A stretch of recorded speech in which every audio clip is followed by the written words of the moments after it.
Hello and welcome back.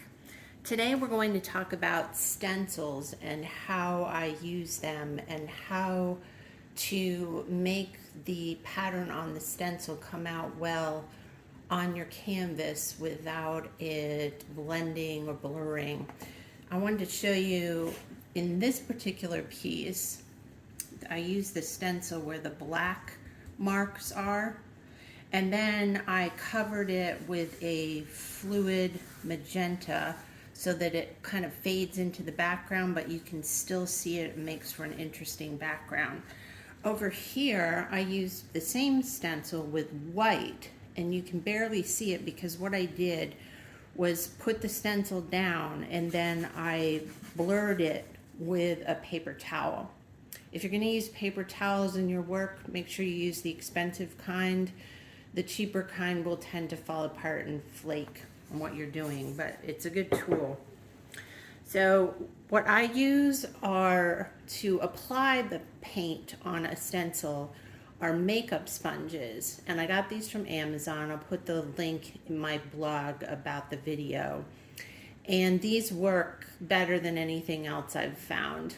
So what you want to do is use heavy bodied paint or medium bodied paint. Don't use fluid paint. The fluid paint will bleed underneath the stencil and it won't look good.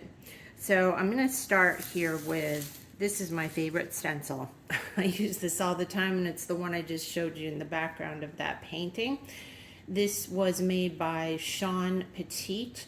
She is a wonderful artist. If you don't follow her, look her up on Instagram. She's great and she sells these stencils.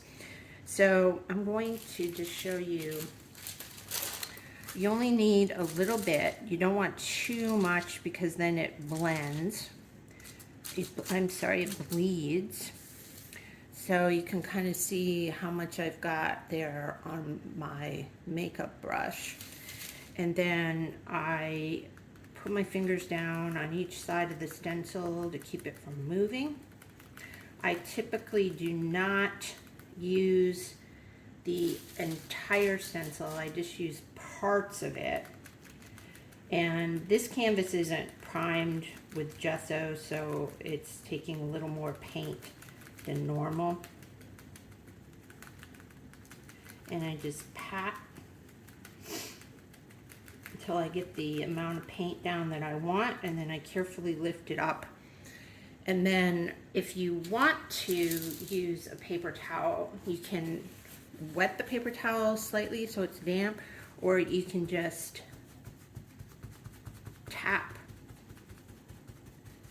to kind of make it blur a little bit.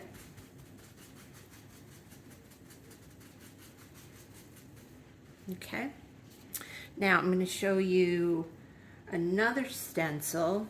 This one I made, you won't be able to see this until I actually put the color down, but this is the Kanji for Happiness, I believe. It's the one I picked out. So I'm going to use some Liquitex Basics Acrylic Gold. And again, I just put a little bit of paint, put some on, and then I take some off until I get the right effect. And I made this stencil on my Cricut cutting machine. Cricut is great for making words and stencils, and you can do all kinds of things with a Cricut, but so far what I've done is just make stencils and words. And this one, I'm going to keep the paint kind of light, but you can see what that looks like. Some people recommend washing off your stencils. I don't wash them off. I just let the paint dry, and they're reusable when you do that. The last thing I want to show you is, this is another stencil of roses from Shawn Petite. And you can order, again, from Amazon, makeup brushes, And they come in different sizes. I ordered a package where they had from large to really small. But these are handy when you want to do something small. Like let's say this rose right here, and I don't want to get the paint on coming out on the through the other parts of the stencil. So I tap in the paint, and then it's the same method. You just tap with it, and these are great for getting into small crevices and places and small parts of a stencil.